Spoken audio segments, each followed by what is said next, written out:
Hello everyone, welcome to our YouTube channel. So in this video, I am gonna tell you how to add priority on Asana.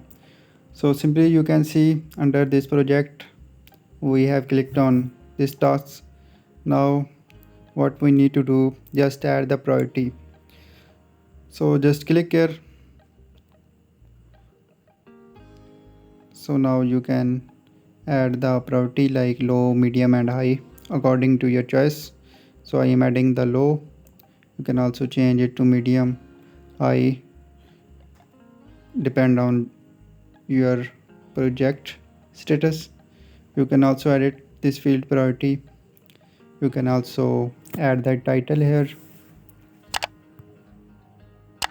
You can customize it like I am typing do it on, do it first. So you can see, you can also all check these options, save changes. So now its priority has been set. So in this way you can customize it and add priority on Asana.